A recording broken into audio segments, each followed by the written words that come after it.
buenos días. El día de hoy yo vengo a hablarles sobre lo que se llama el EGP, Ejército Guerrillero de los Pobres, que más adelante esto pasó a llamarse FARC, Fuerzas Armadas Rebeldes, que era un grupo de izquierdistas en los cuales se tenían integrados a varias personas indígenas o a varias personas de la misma ideología que eran pues del lado izquierdista. En este caso, la guerra era contra el ejército de acá de Guatemala y el Estado. Esto quiere decir de que la fuerza EGP y la fuerza FARC, que más adelante se pasó a llamar así, pues tenían el apoyo de Estados Unidos para combatir a lo que era el ejército y toda la ideología que tenía en ese entonces el Estado de Guatemala. Por ese motivo fue la guerra que hubo acá en Guatemala, pero más adelante nosotros les estaremos ampliando esta información. Guatemala es un país multiétnico, pluricultural y multilingüístico.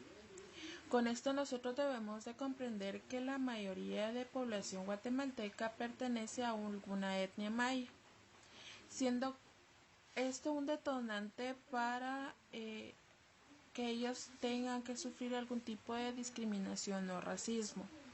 Durante la firma de los acuerdos de paz también se crearon los derechos a los pueblos indígenas. Estos son derechos no necesariamente que ellos tengan algún beneficio adicional al que nosotros tenemos, sino básicamente se nos pide respetar y poder cumplir los derechos que ellos tienen por ser simplemente seres humanos.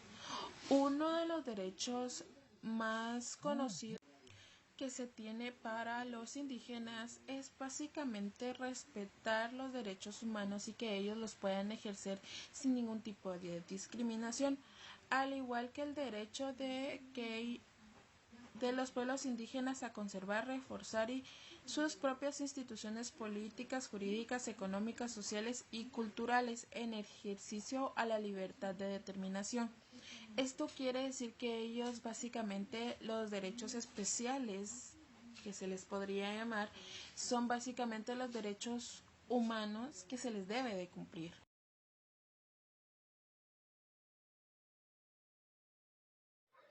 Conflicto armado interno, que se vivió en 1960 a 1986, que trajo consigo a través violaciones a los derechos humanos de la sociedad. En 1996 se firmó la paz entre el Estado y la Unidad Revolucionaria Nacional de Guatemalteca. ¿Cuántos años duró el conflicto armado interno en Guatemala? Duró 36 años. Duró 36 años y comenzó en 1960, terminó en el acuerdo de paz entre el gobierno y la organización de la guerrilla dominante, la Unidad Revolucionaria Nacional Guatemalteca. ¿Qué causó el conflicto armado en Guatemala? Se señala que como las causas más comunes los conflictos armados en Guatemala fue la desigualdad social y económica, la exclusión política y cultura y el reconocimiento de los derechos de amplios sectores sociales, sobre todo de los pueblos indígenas. ¿Cómo impactó el conflicto armado interno en Guatemala?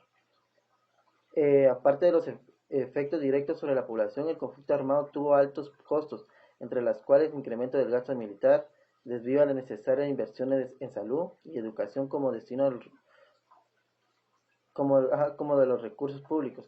En el siguiente abandona la atención al desarrollo social. Muchas gracias. 7 colores, 7 dignidades, 7 indicaciones, 7 sacramentos del altar.